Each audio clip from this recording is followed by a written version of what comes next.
Here we see the representation of a single photon of light.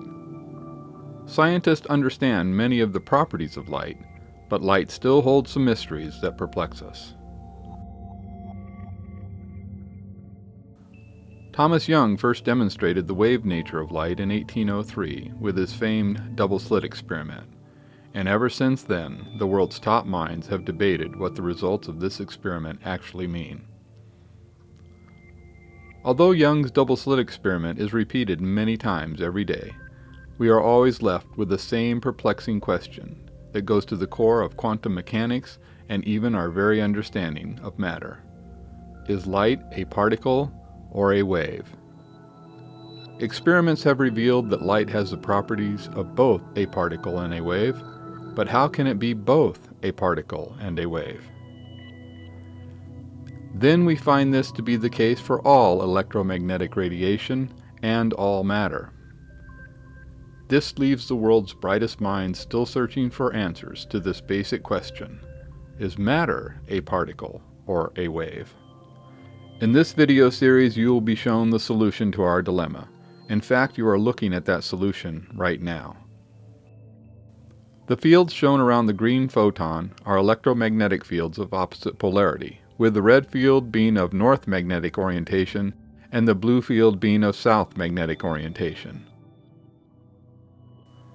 It will be proven that this is actually the way that magnetic fields are structured around all matter.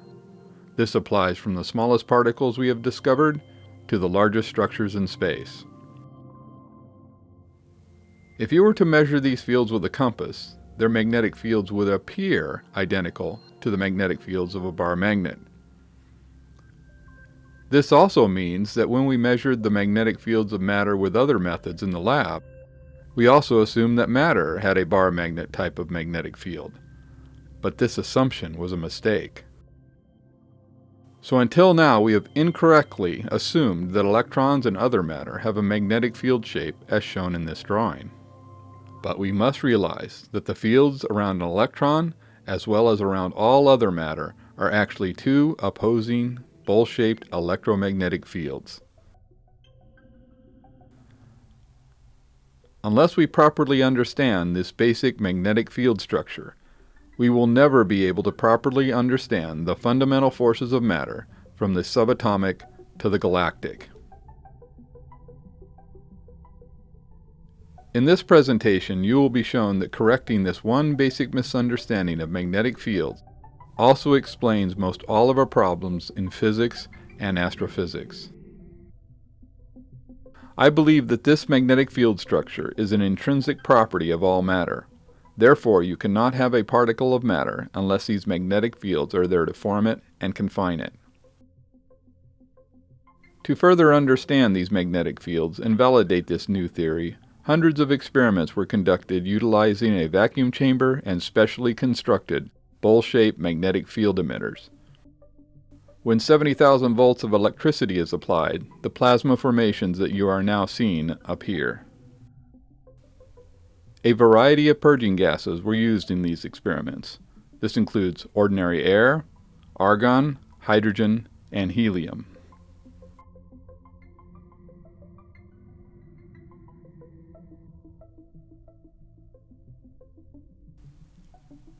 The spacing and orientation of the magnetic field emitters were varied in many ways as well.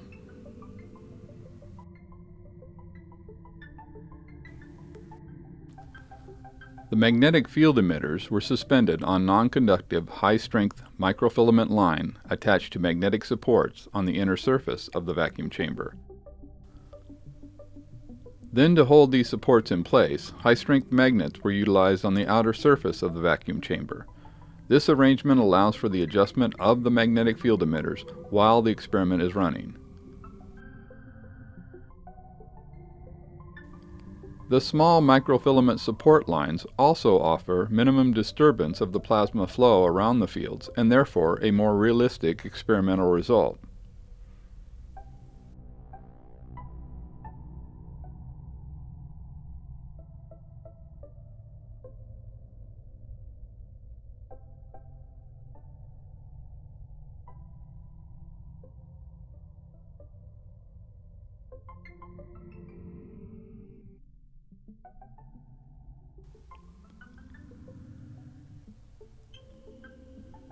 A variety of bowl-shaped magnetic field emitters were utilized in these experiments in order to reveal how changing the geometry of the field emitters affects the matter around them. As you can clearly see here, a change of magnetic field emitter geometry also results in a change in the shape of the plasma formation within the vacuum chamber. By adjusting the exposure settings on the camera, an X-shaped pattern is revealed between the magnetic field emitters that is amazingly similar to the shape of the Red Square Nebula. You can even see the bowl shape of the magnetic fields in the Red Square Nebula.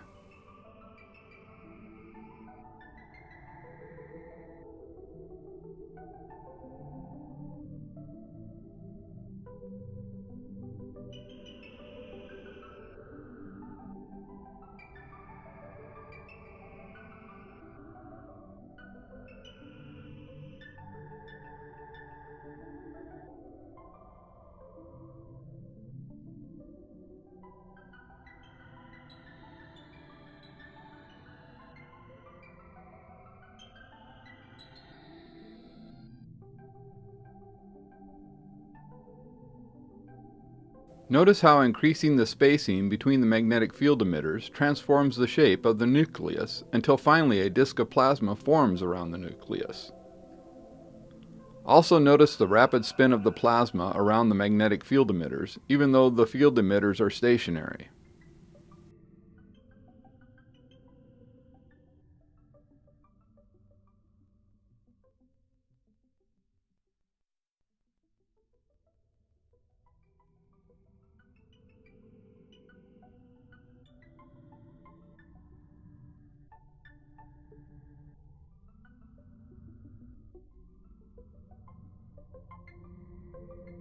Here you can clearly see how even a single magnetic field emitter controls the shape of the plasma around it. Notice how it confines the plasma to the lower part of the vacuum chamber.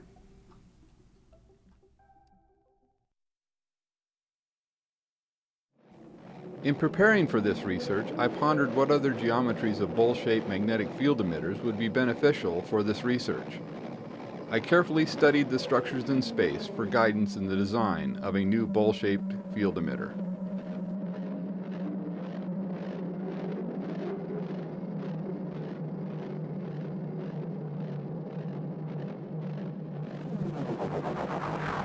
From the structures in space to the structures of matter revealed in the collisions at the Large Hadron Collider at CERN, all sources of data were considered. I carefully studied the amazing research underway at the Large Hadron Collider, and I found a wealth of evidence for this new theory in the collisions there.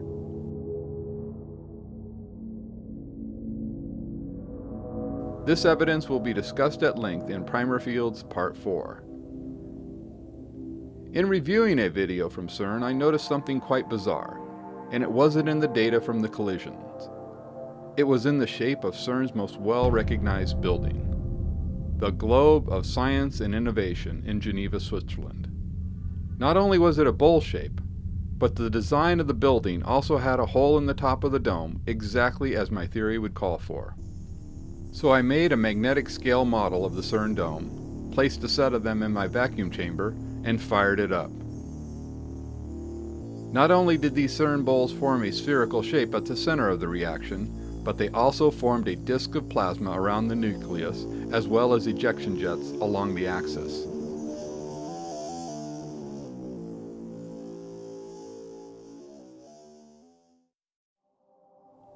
After running the experiments for a few days with the CERN bowls, they were removed from the vacuum chamber and photographed, revealing the patterns you see here.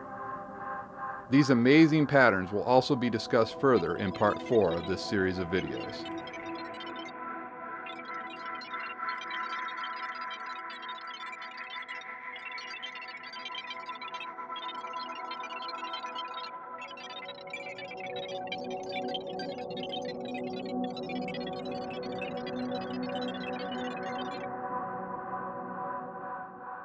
Then once it was realized that the key pattern required for this theory was found in the dome at CERN, it was also discovered that CERN was not the only place with the required pattern. The pattern has been there for centuries at the Pantheon in Rome, which has been referred to as the Vault of the Heavens.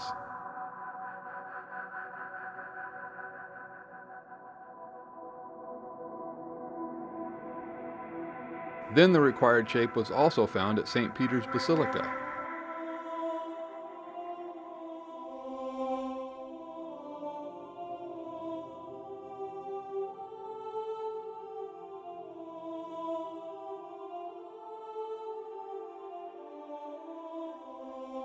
Then one of my favorites was found at St. Paul's Cathedral in Medina, Malta.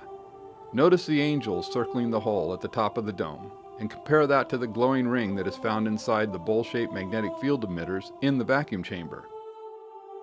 Why are these angels on fire exactly where they should be? Much more on this dome and the others later in this series of videos.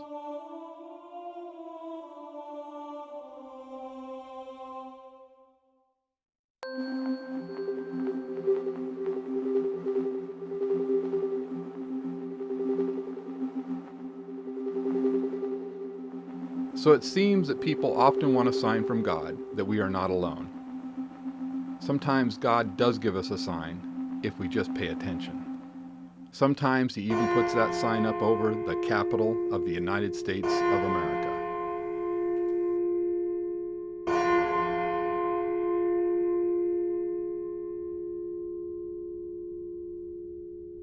Then we will take a look at Newgrange in Ireland.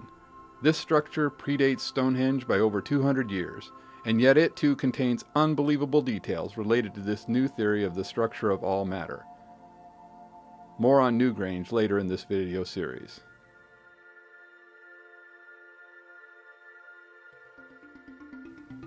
Here we have the assortment of the magnetic field emitters that were utilized in my research and in this video series.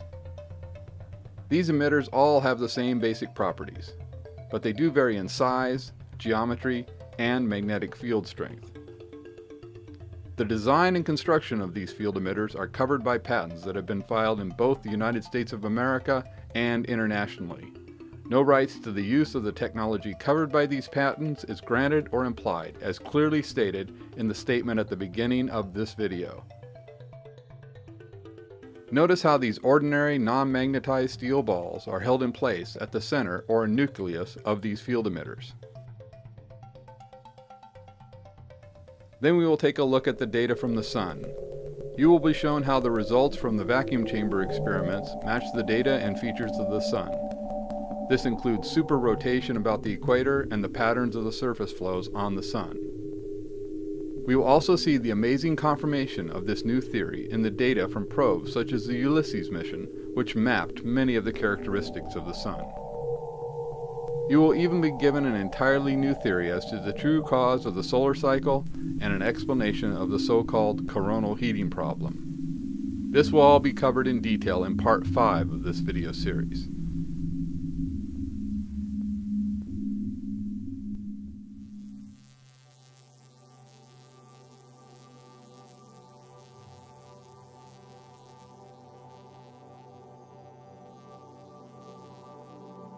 You will clearly see how this new theory explains the structure of not only the Sun, but also all matter, from electrons, to atoms, to molecules, to planets, to stars, to nebula, and even to entire galaxies.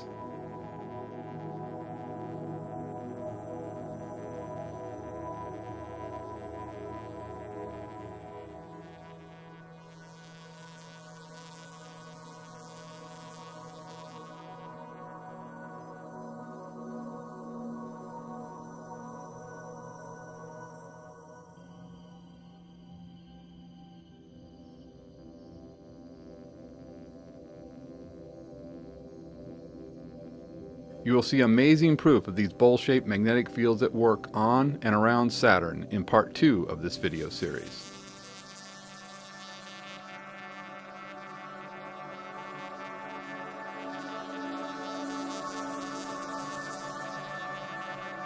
We will look at how relativistic jets are truly formed and experiments that were conducted in the lab to confirm this new jet formation theory. This will be covered in great detail in part 2 of this video series.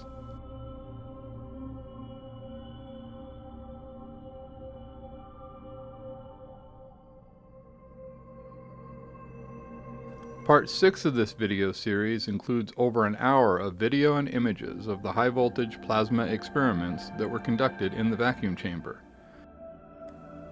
After completing hundreds of these vacuum chamber experiments, I am positive that the answers to both the energy crisis and global warming are now within our reach. Utilizing this new knowledge of the true forces that hold all matter together, a radically new type of energy reactor is in the works. These energy reactors will be very small, safe, and relatively inexpensive.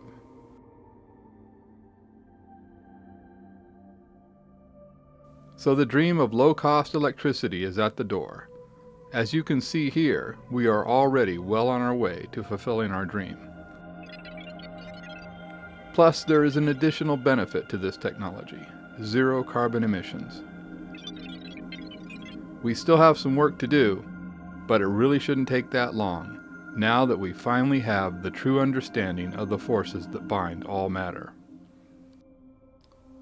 Testing on this new reactor should begin by the summer of 2013. But there is other technology based on this new theory that has already been in the testing phase for over 6 years. Results so far have been amazing, and this product will be announced in the first quarter of 2013. But that's for later. For now, let's get back to how these fields work to confine matter. Here we see how the plasma spins and flows. In upcoming sections of this video series, we will examine this flow in more detail and its relationship to the spokes in the rings of Saturn and the solar wind.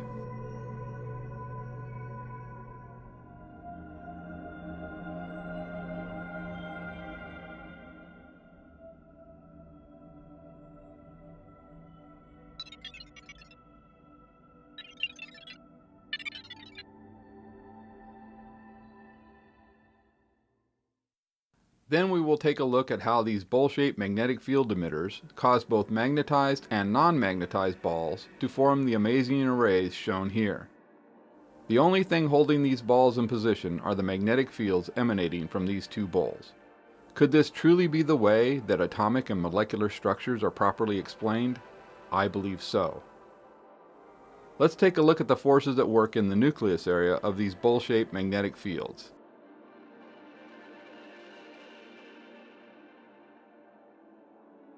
Shown here are ordinary non-magnetized 5mm steel balls.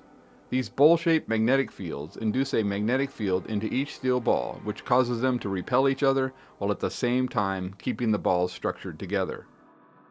So this mysterious force not only causes the steel balls to become packed tightly together, but it also keeps them apart. Then it does this while at the same time forming a geometrically balanced pattern, just as we find within atoms and molecules.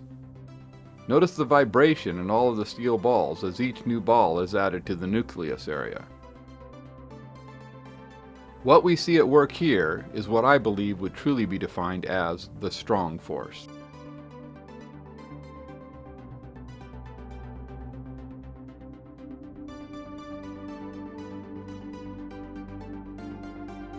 Then we will take a look at some incredible cutting-edge research from scientists at IBM.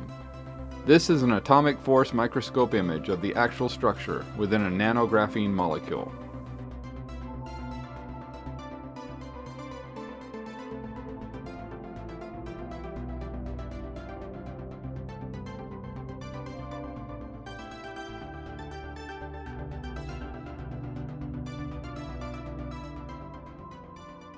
Now we see the image of the nanographene molecule superimposed on top of the array of steel balls that were formed in the nucleus area of the bowl-shaped magnetic fields.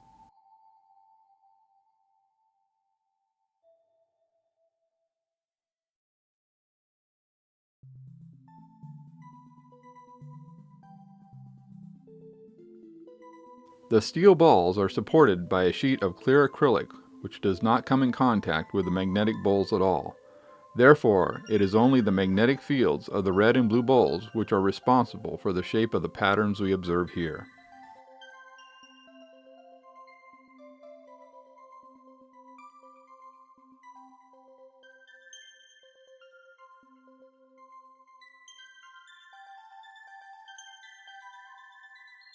Here we see 3 mm steel balls in the nucleus area of the magnetic fields.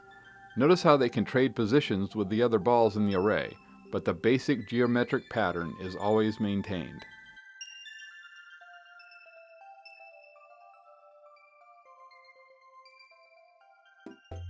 Now let's take a look at how these non-magnetized steel balls form orbital patterns around these bowl-shaped magnetic field emitters.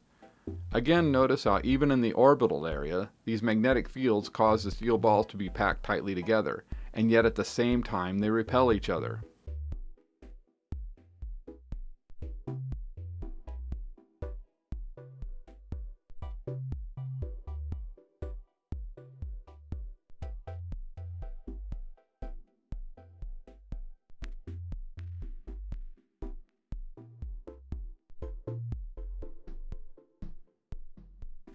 Even 25 mm non-magnetized steel balls follow these same rules.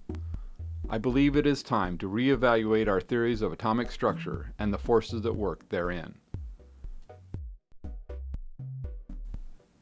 As you can see, a wide range of steel balls were placed around these magnetic fields with the same basic results.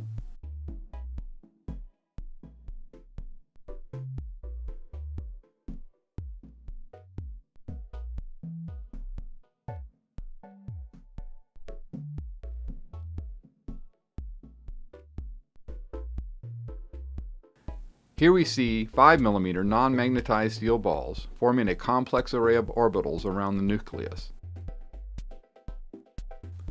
Notice how the steel balls all repel each other.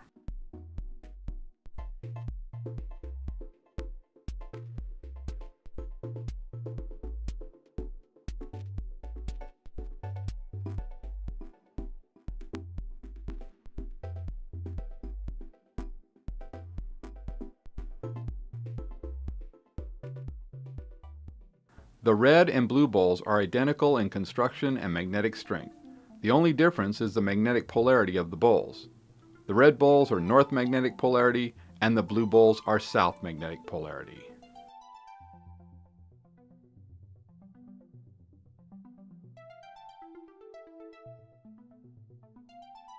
Notice the various ways in which these bowls will bond with each other.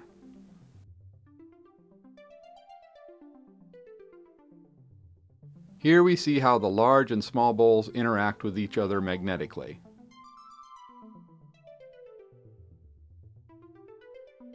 Notice how the small blue bowl is forced to flip over and then floats within the large red bowl. The small red bowl responds quite differently, as you can clearly see. Then we find the same rules in effect within the large blue bowl.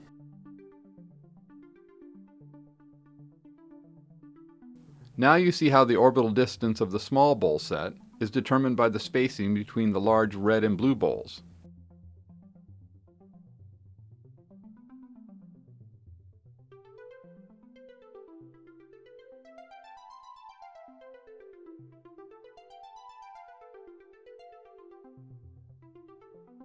This same principle applies to magnetic balls placed within the orbital equator area perpendicular to the large bowls. In this demonstration, a singular magnetic ball is held in place by the magnetic bowls, and then a second magnetic ball is added.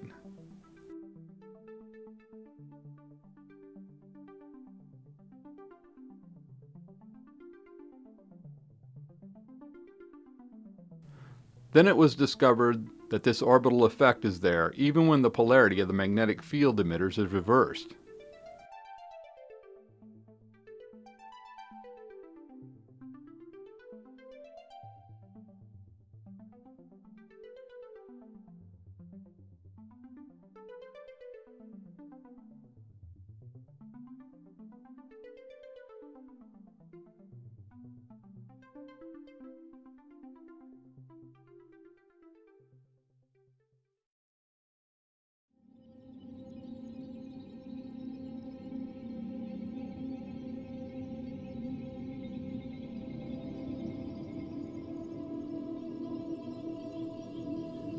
Pouring 2 mm steel balls into the large bowls reveal the true forces at work in the Southern Crab Nebula.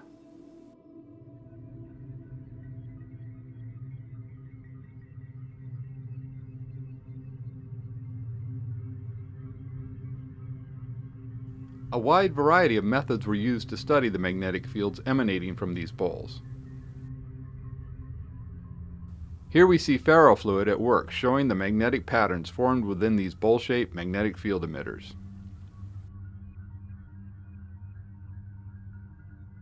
Then, for the very first time, it's now possible to actually repel non-magnetized steel balls with a static magnetic field. The magnetic field emitted from these bowls induces a magnetic field into the steel ball and then repels it along the axis of these magnetic field emitters. This knowledge is the key to understanding how these magnetic fields confine the nucleus of all matter, from electrons to galaxies.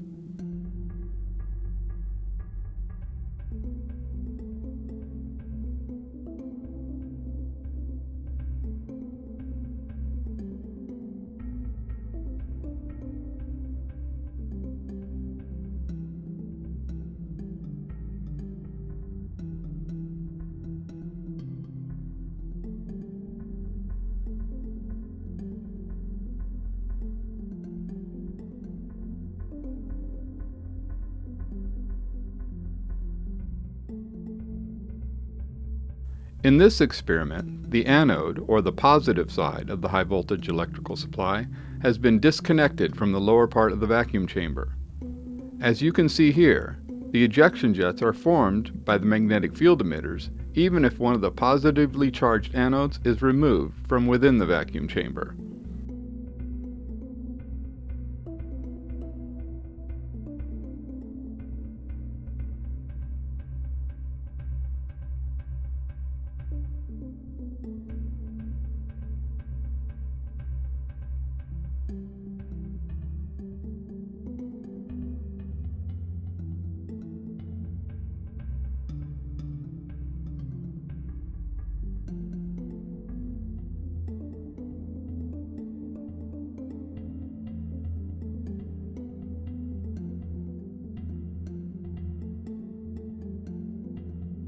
So you should be starting to understand that a critical mistake was made by scientists when it was assumed that the magnetic fields emanating from matter such as atoms was due to a simple bar-shaped magnetic field within the atom. This assumption led to many ill-formed ideas as to the true forces at work, from the subatomic level to the galactic level. Correct this one basic misunderstanding, and then many difficult problems in science become very clear and easy to understand.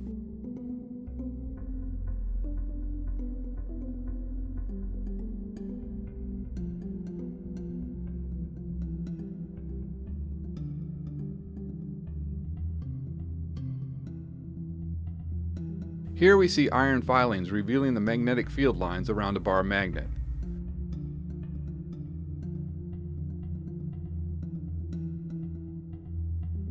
Now we see a compass being used to reveal the magnetic field around the bowl-shaped emitter set. Notice that the field emitted from both the bowls and the bar magnet are the same. No wonder mankind was unaware of these bowl-shaped magnetic fields. They were hiding right in front of us the whole time. In this image, the magnetic field lines around the typical structure of an atom, a star, or even a galaxy are shown in magenta. But we need to remember that even though the magnetic field lines measured around matter are of this shape, it is not due to a bar-shaped magnet along the axis of the matter being measured. There are in reality dual bowl-shaped magnetic fields around the nucleus that cause this measured shape of magnetic field lines.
So here is the basic shape of the magnetic fields that emanate from a typical structure in space. Now let's examine some structures in space and see if we can't find evidence for this shape at work in galactic formations.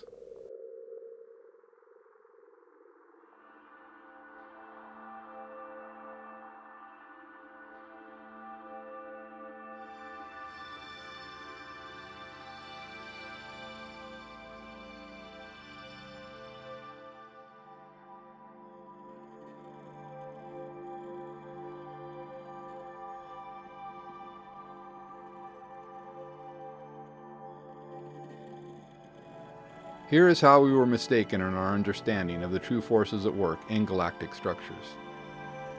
These large structures in space could not be explained by the currently accepted theory of gravity alone. So as we studied these structures, it was assumed that some extra source of gravity was required to explain how all this matter could be held in orbit around the central star in these galaxies. This is how the theory of black holes became accepted when trying to explain these structures. It was a totally reasonable line of thinking. But it was found that even using black holes with incredible gravity, we could still not explain how these large structures in space are held together and function. So the next mistake that we made was to assume that some other extra matter was there to explain these large structures in space. Along came our theory of dark matter. But even when we applied both the theory of black holes and dark matter to our puzzle, there still were some problems. It seems the universe itself was not only expanding, but that rate of expansion was increasing. To explain this, we came up with the theory of dark energy. So now we have invented three totally unproven theories to explain what we find in the visible and known matter in space: black holes, dark matter, and dark energy. But they are not required at all if you eliminate the basic misunderstanding of magnetic fields around the nucleus of all structures in space. Once you properly understand this revolutionary theory of how magnetic fields can cause not only plasma, but actual matter to form the structures we find in space, you will clearly see that black holes, dark matter, and dark energy do not exist at all. We made some fatal mistakes in our thinking.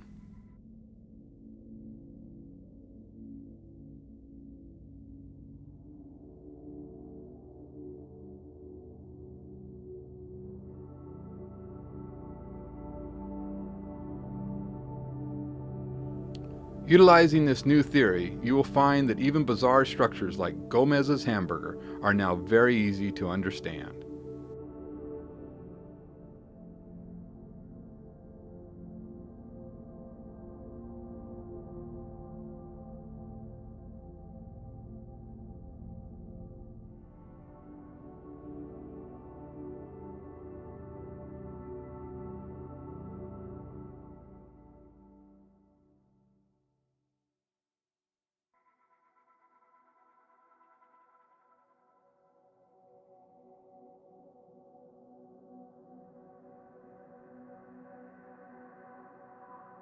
As we explore this new theory, we will be examining images and data gathered by scientists, researchers, and astronauts.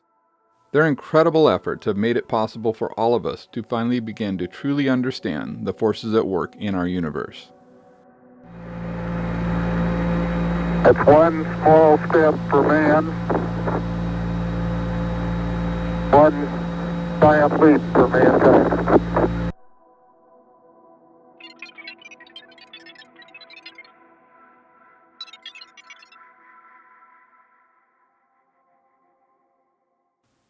We will be using images from telescopes in space, as well as images captured by a wide variety of telescopes here on Earth.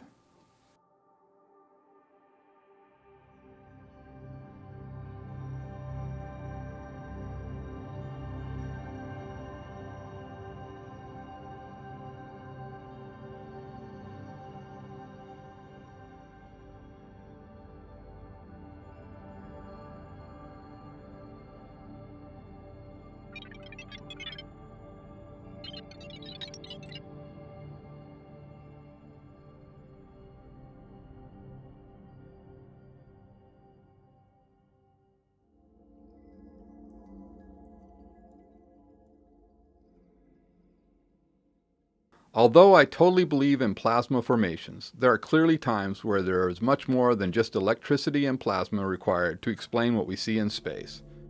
This is the case in radio galaxy Hercules A. There is clearly actual matter being ejected along the axis of this galaxy from the evidence we see here. I have undertaken hundreds of plasma experiments, and I am convinced that external electricity alone cannot explain the formation we find in Hercules A. So let's take a look at how matter can be ejected by these bowl-shaped magnetic fields. So now I'm going to show you magnetic ejection utilizing the CERN ball. So this one will shoot these magnets, ordinary magnets, about 25 to 30 feet across the room if I have a large room. I don't have that big a room we're working in right now, so I'm just going to show you what it'll do. So pulls it down here, and I'll just put it in through the bottom, through the hole in the bottom. A little tricky, it doesn't really want to go in there. It's kind of against it. But then you get it to where it's a balance point, where it doesn't take any energy. But once you push it past that balance point,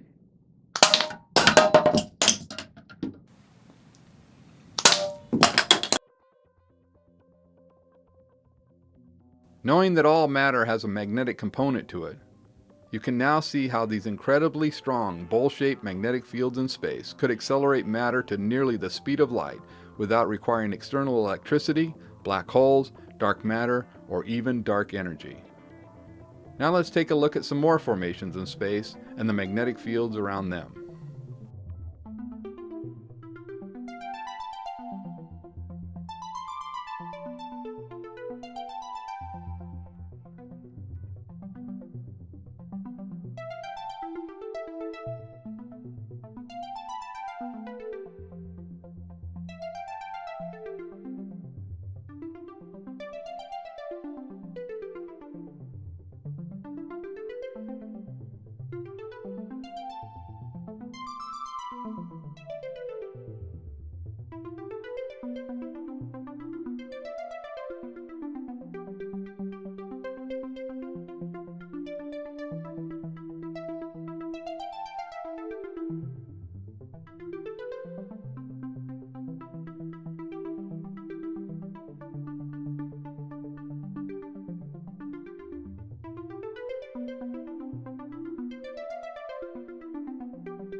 By now you can clearly see that the structures we find in space are easily explained by these bowl-shaped magnetic fields without using black holes, dark matter, or dark energy.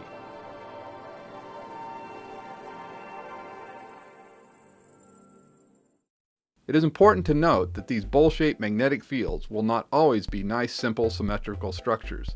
They can be warped, twisted, offset, or one field might even be larger than the other as shown here.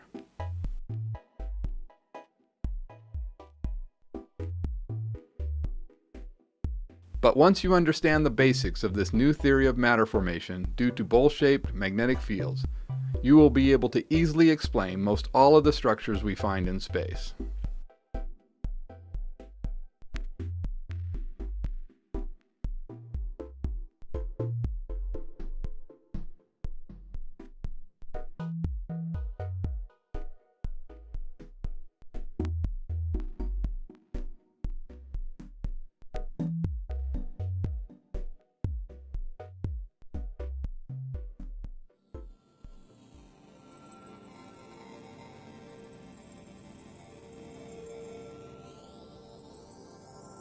So to review, we have seen how these simple bowl-shaped fields operate in the vacuum chamber and the way in which they shape plasma.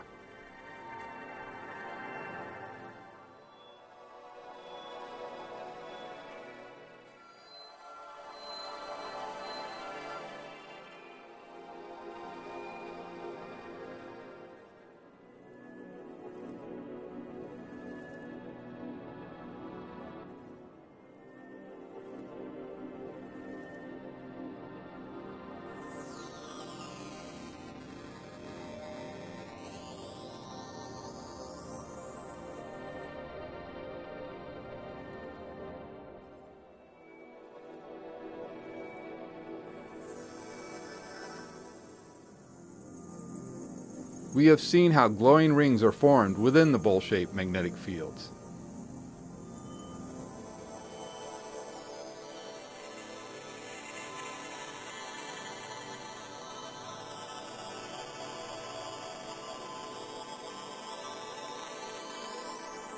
We have also witnessed how the ejection jets are formed from these magnetic fields.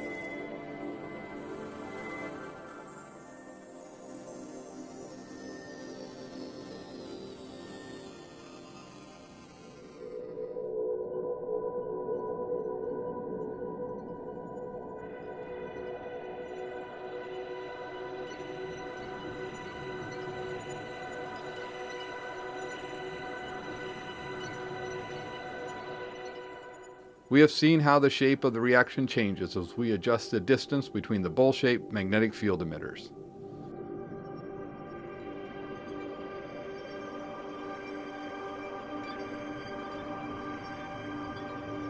Then we have seen how a disk of plasma will form around the equator of the magnetic fields.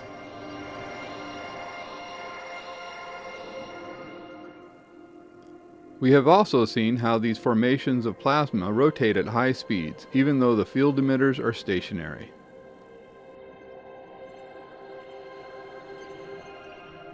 We have seen how these bowl-shaped magnetic fields will cause both magnetized and non-magnetized balls to form orbital rings around the nucleus of the fields.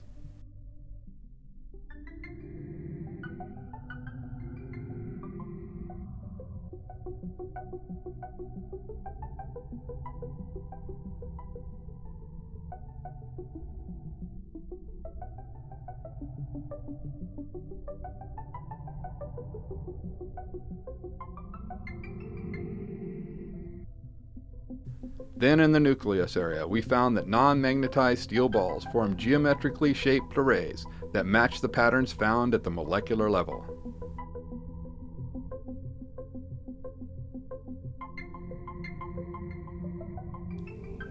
We saw how non-magnetized steel balls formed amazing arrays around these bowl-shaped magnetic fields.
It was seen how a magnetic ball was held in line with the equator of these bowl-shaped fields.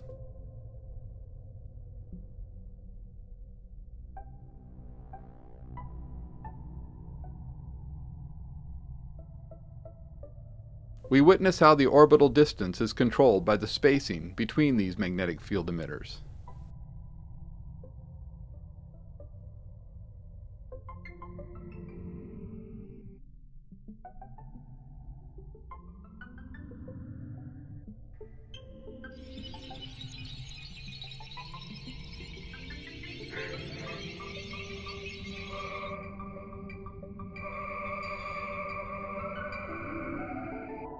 We saw how pouring 2mm steel balls into one of these magnetic bowls revealed the true forces at work in the Southern Crab Nebula.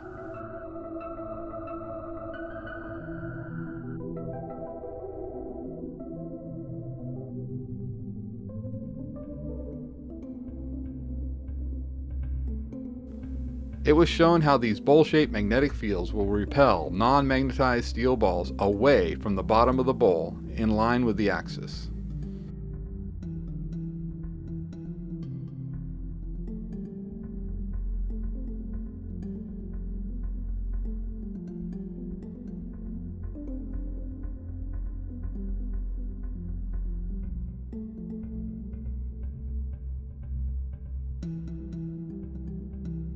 We saw how these magnetic bowls will also eject matter at high velocities.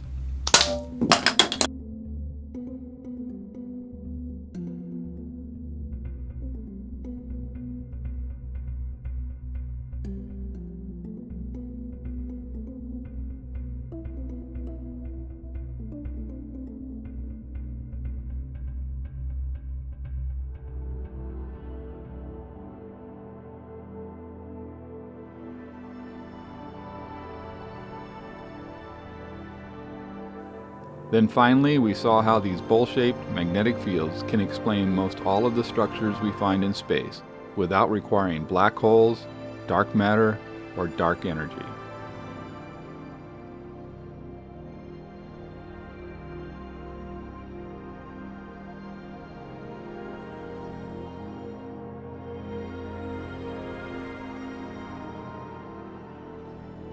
In part 2 of this video series, you will see more on how these bowl-shaped electromagnetic fields truly explain the structure of all matter, from the subatomic to the galactic.